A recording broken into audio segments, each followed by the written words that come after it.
الحمد لله رب العالمين الصلاة والسلام على أشرف الأنبياء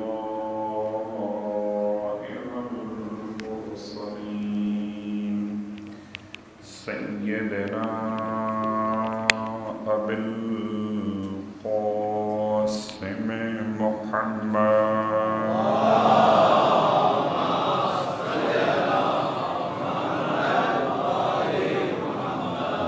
أهل بيته الطيبين الطاهرين واللعنة الدائمة على أعدائهم أجمعين أما بعد فقد قال الله تبارك وتعالى في كلامه الحميد وفرقانه المجيد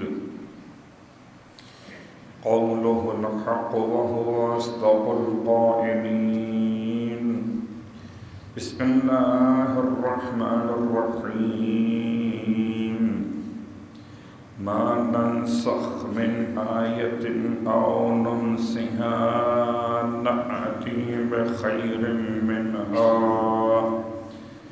أو مثلها ألم تعلم أن الله على كل شيء قدير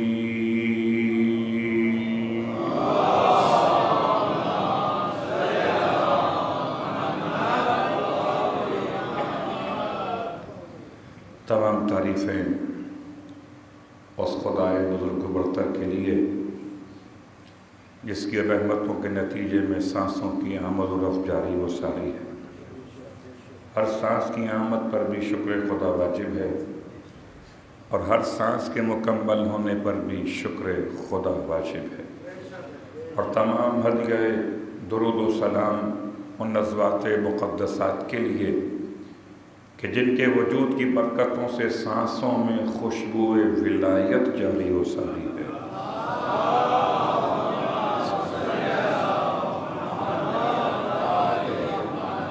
الحمدللہ الذی جعلنا من المتمسکین بالقرآن العظیم وجعلنا من المتمسکین بولایت علی بن ابی طالب علیہ السلام۔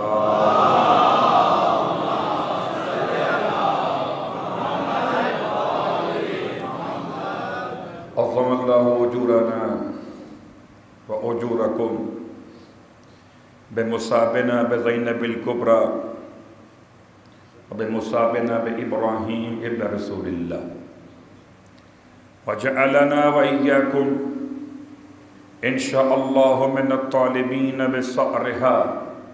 بصأرهما مع وليهما الإمام المهدي من آل محمد عليه السلام۔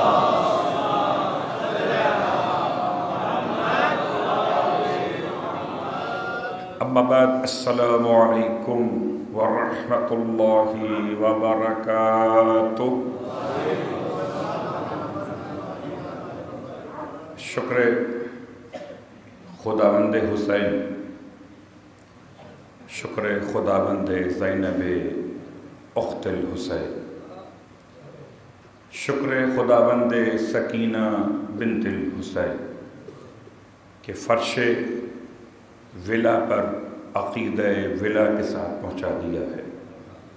خدایا تیرا وعدہ برحق ہے کہ لئن شکرتم لأزیدنکم، اگر تم نے شکریہ ادا کیا تو میں تمہاری نعمتوں میں اضافہ کروں۔ نعمت ولایت کا شکریہ ادا کرتے ہیں، نعمت امامت کا شکریہ ادا کرتے ہیں، نعمت ہدایت کا شکریہ ادا کرتے ہیں کہ خدایا اس فرش عبادت پر پھر اپنی آخری حجت کے ظہور کی زیارت نصیب فرما۔ زمان ظہور کا جمعہ ہو، خدمت فرزند زہرا ہو، چہرہ امام علیہ السلام کی طرف نگاہیں ہوں۔ پروردگار ہم سب کو امام علیہ السلام کے اطاعت گزاروں میں شامل فرمانا، امام علیہ السلام کے جانثاروں میں شامل فرمانا، ہمیں بھی، ہماری اولاد کو بھی، ہماری ذریت کو بھی اور ہمارے آباء و اجداد کو بھی امام علیہ السلام کے قدموں پر جان قربان کرنے والوں میں شامل فرمانا۔ صلوات پڑھ لیں محمد و آل محمد۔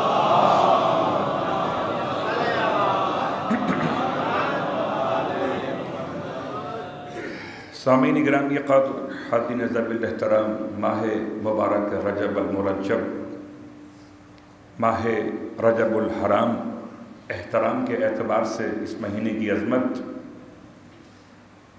برکتوں رحمتوں کے ساتھ اس مہینے میں کچھ مناسبتیں غم کے حوالے سے بھی ہیں، اور اسی ایک مناسبت کو سامنے رکھتے ہوئے آپ کی خدمت مقدس میں اس آیہ وافی ہدایہ کی تلاوت کا شرف حاصل کیا۔ اس آیہ وافی ہدایہ کا تعلق سورہ مبارکہ البقرہ سے ہے۔ آیت کا نشان 106۔ آیت کے الفاظ کا ترجمہ کہ ہم کسی آیت کو منسوخ نہیں کرتے اور نہ کسی آیت کو مٹاتے ہیں جب تک کہ ہم نہیں لے کر آتے اس کے جیسی کوئی اور آیت یا اس سے بھی بہتر کوئی اور آیت۔ کیا تم نہیں جانتے کہ اللہ ہر شے پر قدرت رکھتا ہے؟ یہ خالص ترجمہ ہے اس آیہ وافی ہدایہ کا۔ کون سی آیت خدا نے منسوخ فرمائی یا کس آیت کو خدا نے مٹایا اور اس کے مٹانے اور منسوخ کرنے کے بعد اس سے بہتر آیت کو باقی رکھا؟ تو آئیے لیے چلتا ہوں آپ کو اس ماحول میں جس ماحول کو ابن عباس بیان کر رہے۔ ابن عباس حسن اتفاق سے اس مرتبہ شہر طائف میں حضرت ابن عباس کی قبر تک پہنچنے کا موقع ملا۔ عبداللہ ابن عباس رئیس المفسرین حبر هذه الامہ، ابن عباس تلمیذ امیر المؤمنین علی ابن ابی طالب علیہ السلام۔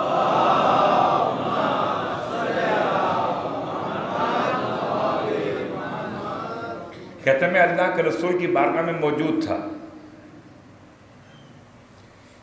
اور اللہ کے رسول کی آغوش میں آپ کے دونوں زانوؤں پر دو الگ الگ بچے بیٹھے ہوئے تھے۔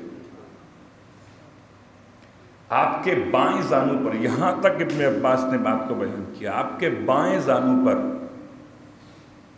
ابراہیم بیٹھے ہوئے تھے اور آپ کے دائیں زانو پر حسین ابن علی بیٹھے ہوئے تھے۔ اگر دیکھا جائے تو دونوں شہزادوں کی عمر میں بڑا فرق ہے۔ سرکار سید الشہداء امام حسین علیہ السلام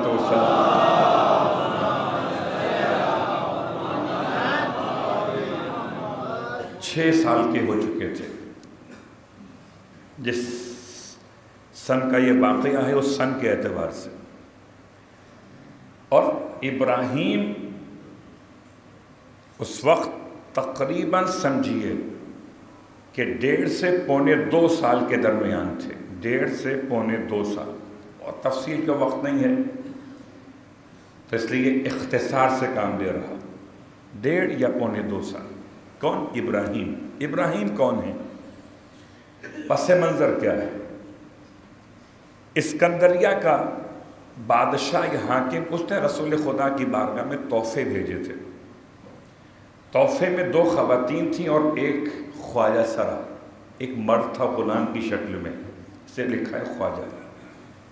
اس کا نام تھا ماپور، شخص کا نام۔ 2 بہنیں تھیں ماریہ اور شیرین، دونوں شمون کی بیٹیاں تھیں، اور ساتھ ساتھ اس نے 1000 مسقال سونا بھیجا تھا۔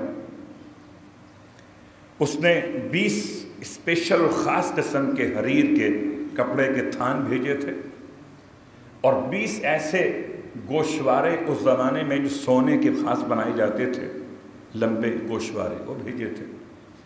اس کے ساتھ ساتھ اس نے 2 حیوان بھیجے تھے۔ بعض کہتے ہیں ایک ہی حیوان تھا، اس کا نام تھا دلدل۔ یہ سب کے سب اس نے بھیجے ہجرت کے 7ویں برس میں، اور اللہ کے رسول نے اس کا تحفہ قبول کیا۔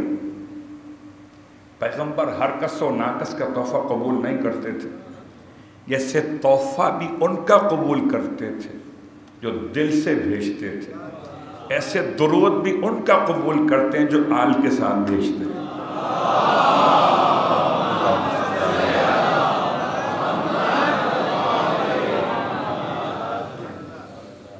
اللہ کے رسول نے یہ تحفے قبول کیے، اور ان میں سے ماریہ سے آپ نے نکاح فرما لیا۔ ماریہ بنت شمعون۔ یہاں اختلاف ہے عالم اسلام کے وہ علماء کی جن کا تعلق مکتب اہل بیت سے نہیں ہے۔ انہوں نے لکھا کہ یہ کنیز تھی، اور کنیزی کے اعتبار سے ہی آپ نے اسے اپنے حرم میں رکھا۔ مکتب تشیع کے علماء کا یہ کہنا ہے کہ نہیں، آئی شکل ہدیہ میں تھی، پھر آپ نے نکاح منعقد کیا۔ کیا فرق ہے؟ قبلہ کنیز رہ کر باقی ازواج سے رتبہ کچھ کم دکھائی دیتا، باقی نکاحی بیویاں تھیں، یہ کنیز ہوتی، شاید بڑا فرق ہو جاتا رتبے میں۔ اللہ کے حبیب نے ماریہ کو ان بیویوں کے برابر رتبہ دیا جو نکاحی بیویاں تھیں پیغمبر کی۔ سب کے نام تو آپ خوب جانتے، صلوات پڑھے محمد و آل محمد۔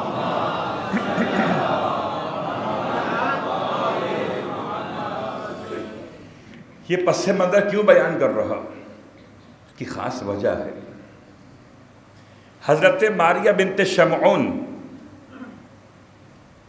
خاندان کا تعلق قبطی یا قبطی کہلاتی، اور آپ کو اللہ کے رسول نے العالیہ کے علاقے میں رکھا، اور بعد میں ہجرت کے 8ویں برس میں 7ویں برس میں آئی ہیں۔ 8ویں برس میں اللہ کے رسول کو اللہ نے ماریہ سے ایک بہت حسین بیٹا عطا کیا۔ ابن ابی الحدید معتزلی نے نہج البلاغہ کی شرح میں جملہ لکھا کہ جب اللہ کے رسول نے ماریہ سے نکاح کیا تو ماریہ بہت حسین تھی، اتنی حسین تھی کہ ان کے حسن کی بنیاد پر ایک حسد پیدا ہوا۔ اس پر تربہ قیامت یہ کہ جو بے اولاد تھیں، پیغمبر کے نکاح میں رہنے کے بعد بھی انہیں یہ اور مسئلہ پیدا ہوا کہ یہاں اولاد بھی ہو گئی، اور اولاد بھی بیٹا۔ اللہ اکبر۔ بہت تفصیل سے اپنے آپ کو روکتے ہوئے ابراہیم اللہ کے رسول نے اپنے بیٹے کا نام رکھا تھا۔ ہمارے یہاں شاید یہ تفصیل کبھی بیان ہوتی ہی نہیں۔ روایت کے جملے کہ اگر کوئی نبی کے بعد نبی ہوتا تو ابراہیم نبی ہوتے۔ سب دوستوں کی باتیں دوستوں کی حد تک ہیں۔ اگر کوئی نسل محمد سے بیٹا ہے تو قاسم کے بعد پھر ابراہیم، قاسم ختیجہ طاہرہ کے بطن سے، اور ابراہیم ماریہ کے بطن سے۔ مدینہ منورہ میں اللہ کے رسول مشرب ام ابراہیم، آپ نے ابراہیم کی ماں کے لیے الگ سے ایک باغ میں ایک اونچا سا کمرہ بنا کے دیا، اور آپ کو تو معلوم ہے ابن ابی الحدید تو کہہ دیتے تھے بہت سی باتیں، کہتے تھے جب مبارکباد پیش کی علی ابن ابی طالب نے تو حسد ہو گیا مبارکباد پیش کرنے کی وجہ سے علی سے ان خواتین کو جنہیں پرابلم تھی کہ جمال بھی وہاں پر تھا اور اولاد بھی وہاں پر تھی۔ صلوات پڑھے محمد و آل محمد۔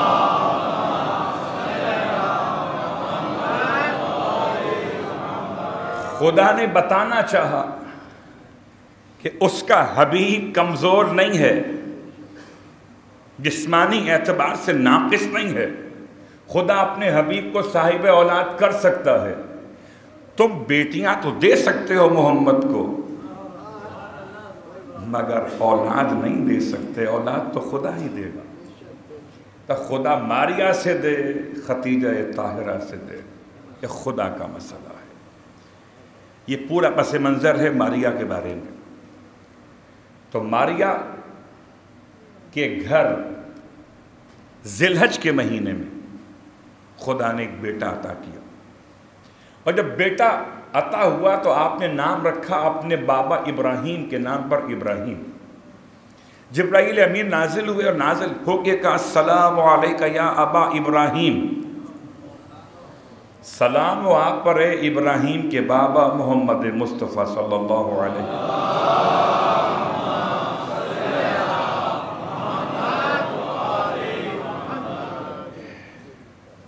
روایت آپ کی خدمت میں پیش کر رہا تھا، لفظ ما ننسخ من آیت او ننسہا کے اعتبار سے وہیں پر واپس آتے ہیں کہ پس منظر آپ سمجھ چکے۔ یہ شہزادہ ابھی مدت رضاعت میں دودھ پیتا ہوا بچہ ہے، 18 مہینے یا اس سے کچھ زیادہ، یعنی کہ 1.5 سال، 12 اور 6 18 مہینے یا 21 مہینے مدت رضاعت میں ہے۔ ایک زانو پہ بیٹھا ہوا ہی ہے جو بایاں زانو ہے، اور دائیں پر حسین بیٹھے ہوئے۔ حسین میرے مولا 6 برس کے۔ ایسے میں اللہ کے رسول کبھی اسے چومتے تھے اور کبھی اسے چومتے تھے۔ جبرائیل نازل ہوئے، ابن عباس کہتے ہیں پیغمبر پر وحی کی کیفیت طاری ہوئی۔ ابن عباس کو کیا پتا کہ وحی کیا آئی ہے؟ جب جبرائیل چلے گئے اور پیغمبر نے آنکھیں کھول کر وحی کو بیان کرنا شروع کیا، تب ابن عباس راوی بنے ہیں اس روایت۔ اللہ کے حبیب فرماتے ہیں کہ مجھ پر جبرائیل نازل ہوئے اور پیغام پہنچا کہ ان ربک یقرأ علیک السلام، اے محمد آپ پر آپ کا رب درود سلام بھیجتا ہے۔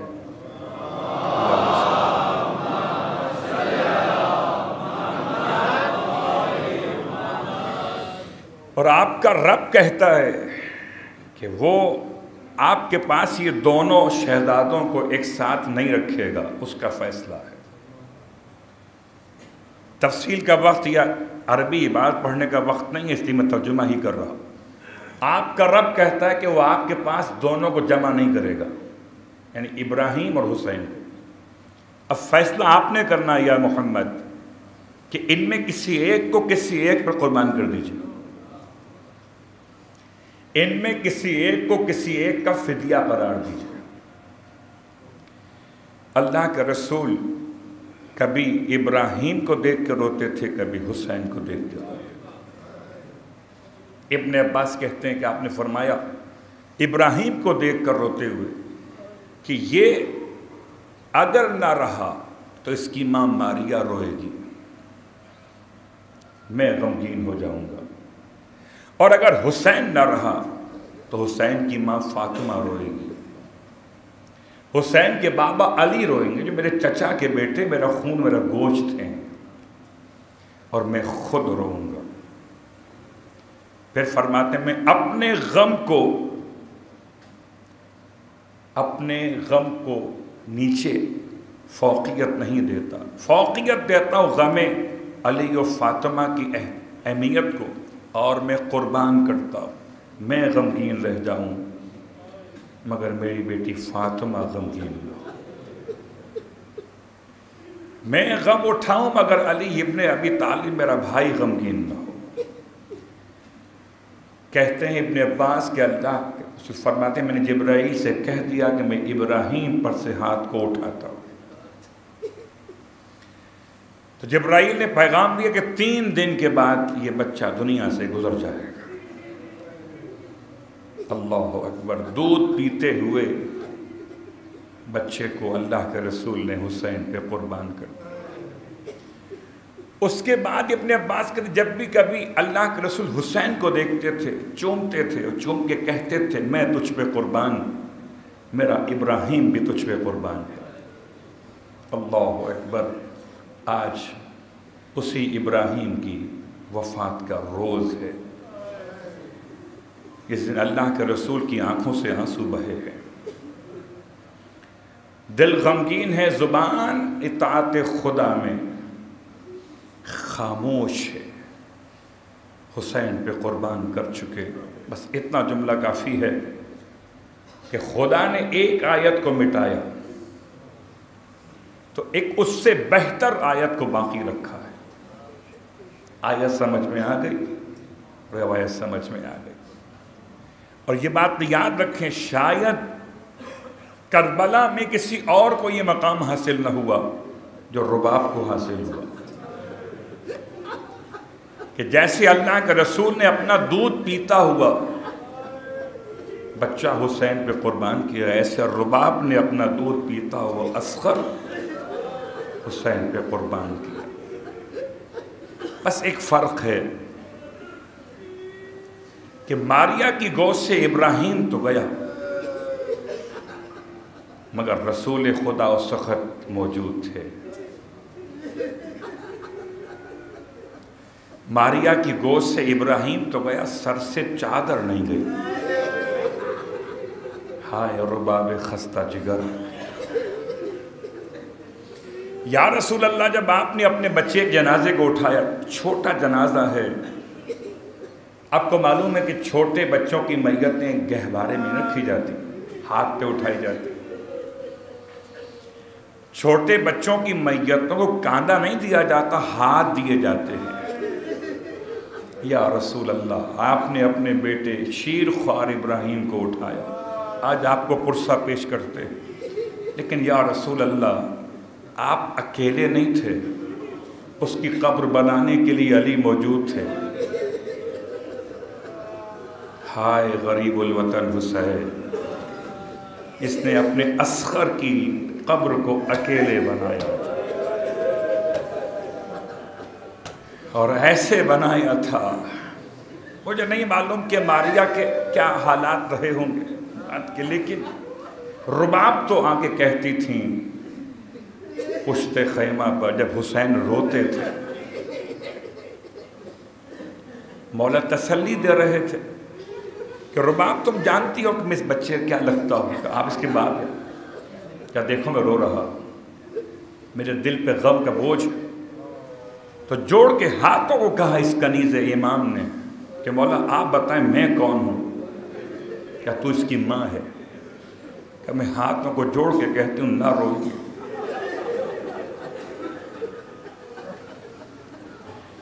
مجھے آپ عزیز ہیں، اصغر عزیز نہیں۔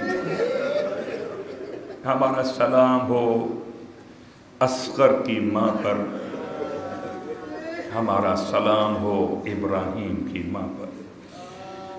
اعوذ باللہ من الشیطان اللعین الرجیم، بسم اللہ الرحمن الرحیم۔ انا اعطیناک الکوثر فصل لربک وانحر ان شانئک هو الابتر۔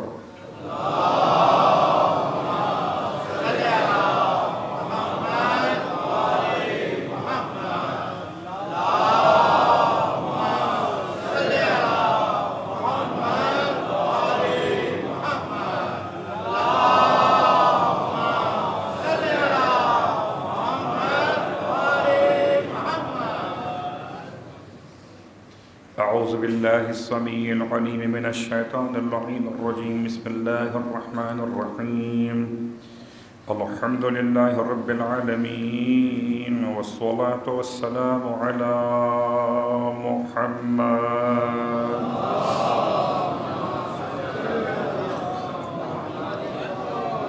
نبی الرحمت سید المرسلین، علی ابن ابی طالب سید الوصیین، فاطمة الزہراء سیدۃ النساء العالمین، وحسن المجتبی حجۃ اللہ علی الخلق اجمعین، والحسین الشہید المظلوم وارث امیر المؤمنین، وعلی ابن الحسین زین العابدین، ومحمد ابن علی باقر ابن الاولین والآخرین، وجعفر ابن محمد الصادق الصديق والمقتدي بآبائه الصالحين وموسى بن جعفر الكاظم من أولاد النبيين وعلي بن موسى الرضا من عترته بررة المتقين ومحمد بن علي الجواد ولي المؤمنين وعلي بن محمد السراج المنير إمام الخاشعين والحسن بن علي سيد الأوصياء المنتجبين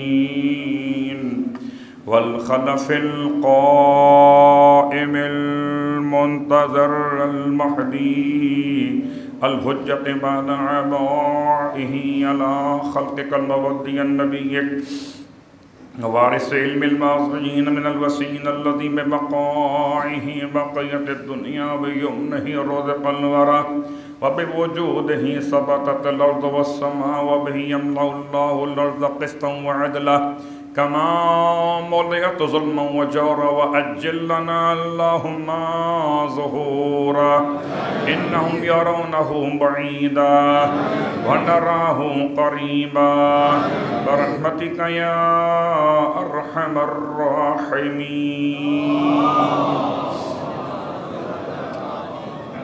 تمام تعریفیں پروردگار تقوی اور مغفرت کے لیے اور تمام ہدیہ درود و سلام وسیلہ گانے تقوی اور مغفرت کے لیے.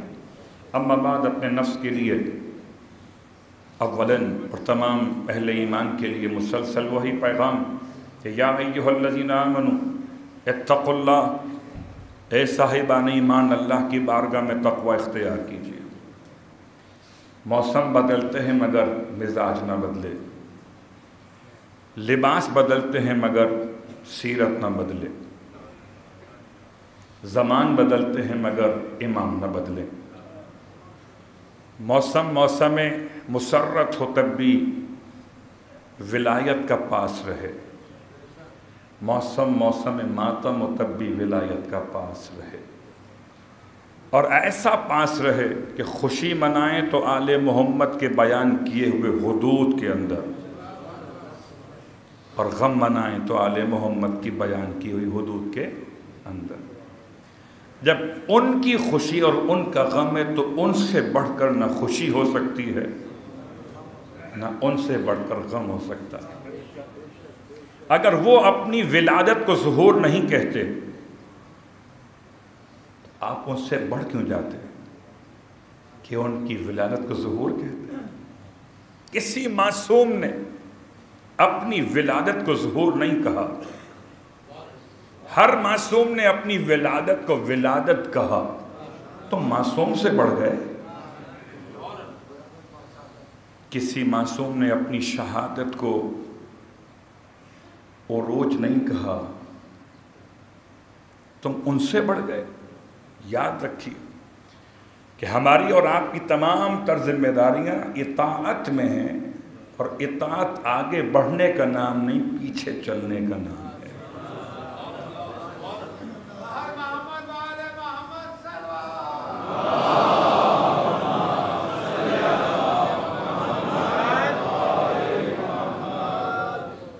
تعزیت پیش کرتے ہیں.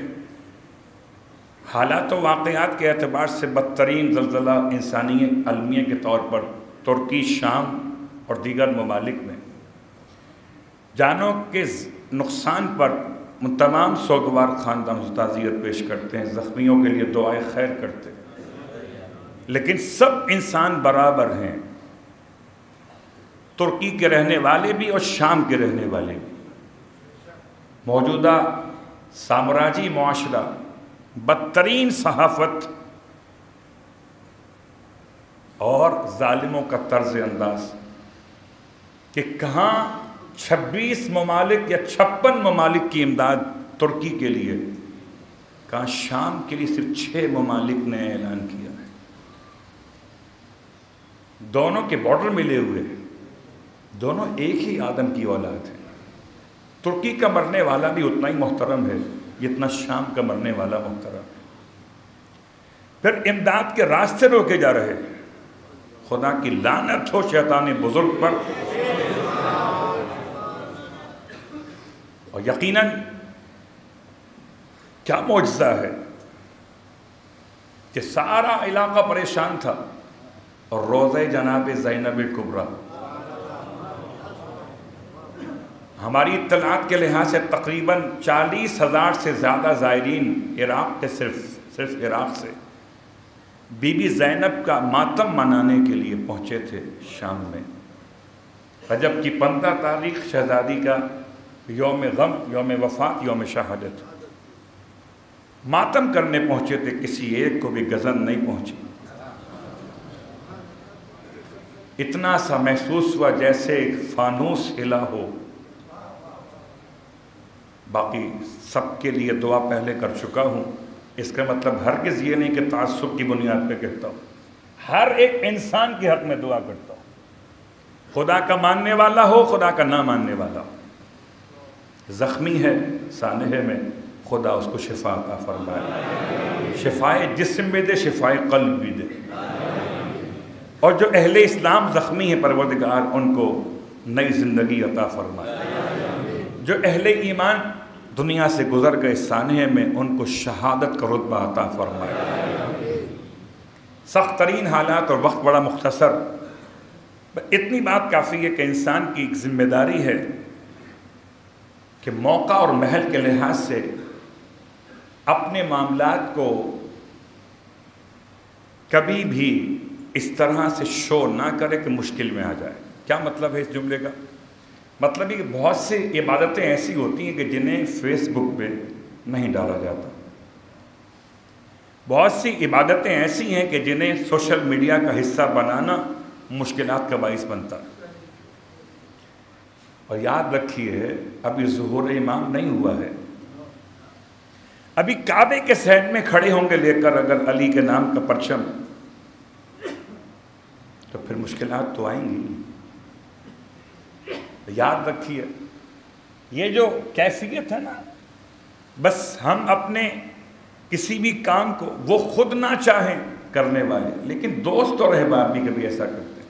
میں آپ سے بڑی التماس کرتا ہوں، میں جملہ کہنے مجبور ہوں کہ ایسے مقامات اور ایسے ممالک میں اگر کوئی عزاداری ہو رہی ہے تو اسے خدا کے لیے سوشل میڈیا پر مت ڈالا کیجئے، ورنہ وہاں کے رہنے والوں کے لیے پرابلم ہو سکتی ہے۔ جیسے مدینہ منورہ اور دیگر ایسے علاقے جہاں پر عزاداری چھپ کر ہوتی ہے، وہ چھپ کر کیوں ہوتی ہے؟ اس لیے تو ہوتی ہے، کیا ان کے پاس سوشل میڈیا نہیں ہے؟ لہذا سب کی ذمہ داری ہے کہ کوئی ایسا کام نہ کریں جس سے دیگر مومنین مشکلات میں آ جائیں۔ خدا سارے مومنین کی جان، مال، عزت و آبرو کی حفاظت فرمائے۔ اور اس کے ساتھ ساتھ کہ بہرحال تقریباً 6 مہینے جنگ بندی رہی، اور 6 مہینے جنگ بندی کے بعد دوبارہ سے پھر یمن پر ظلم کی یلغار ہے، پھر دوبارہ زخمیوں کی آوازیں ہیں، شہیدوں کے جنازے ہیں۔ خدا لعنت کرے ہر استکباری قوت پر، اور جو مسلمانوں پر ظلم ڈھا رہے ہیں، چاہے ہندوستان کے لوگ ہوں، چاہے کسی اور ملک کے لوگ ہوں، کسی کافر کے ہاتھوں مسلمان مرے یہ اور بات ہے، کسی نام نہاد مسلمان کے ہاتھوں مسلمان مرے یہ قیامت ہے۔ خداوند عالم کی بارگاہ میں دعا کرتے ہیں، فلسطین ہو، کشمیر ہو، یمن ہو، دنیا بھر کے کمزور ممالک کے کمزور مسلمان ہو، خدایا سب پر اپنا رحم و کرم نازل فرمائے۔ بار اللہ واسطہ محمد و آل محمد کا، پروردگار کوئی غم نہ دے سوائے غم آل رسول کے۔ بار اللہ واسطہ محمد و آل محمد کا تمام شرکائے جماعت کی حوائج شرعیہ کو پورا فرما۔ حضرت ابراہیم فرزند رسول اللہ کا واسطہ فرما، جو اب تک اولاد کی نعمت سے محروم ہے انہیں صاحب اولاد فرما، ایسی اولاد جو صالح ہو، کامل ہو، مکمل ہو اور امام کے ناصروں میں شامل ہو عطا فرما۔ بہرحال واسطہ محمد و آل محمد کا، جو صاحبان اولاد ہیں انہیں اولاد کی ایسی تربیت کرنے کی توفیق عطا فرما جیسے ثانی زہرا نے اپنے اون و محمد کی تھی، کہ ایک کو بنایا حیدر کرار، ایک کو بنایا جعفر طیار۔ اے خدا ہمیں اپنے بچوں کو ناصران امام بننے میں ان کی معاونت کرنے کی توفیق عطا فرما۔ امام زمانہ علیہ الصلوۃ والسلام کے ظہور میں تعجیل فرما، اور ہم سب کو امام علیہ الصلوۃ والسلام کے ادنا ترین خدمت گزاروں میں شامل فرما۔ سورہ فاتحہ کی تمام ان انتقال کر جانے والے، خاص طور سے زلزلے کے سانحے میں اہل اسلام، اہل ایمان کے لیے، اور تمام حاضرین کے مرحومین، تمام شہداء ملت، تمام علماء اعلیٰ مراجع عظام المرحومین، اور خاص طور سے بطراب میں جو لوگ آیا کرتے تھے، خطیب ہوں، نائب خطیب ہوں، امام جماعت ہوں، مکبر ہوں، مؤذن ہوں، غسال ہوں، یا انتظامی اعتبار سے ہوں، تمام مرحومین کے لیے الفاتحہ۔ بسم اللہ الحمد للہ رب العالمین الرحمن الرحیم مالک یوم الدین ایاک نعبد و ایاک نستعین صراط المستقیم صراط الذین انعمت علیہم غیر المغضوب علیہم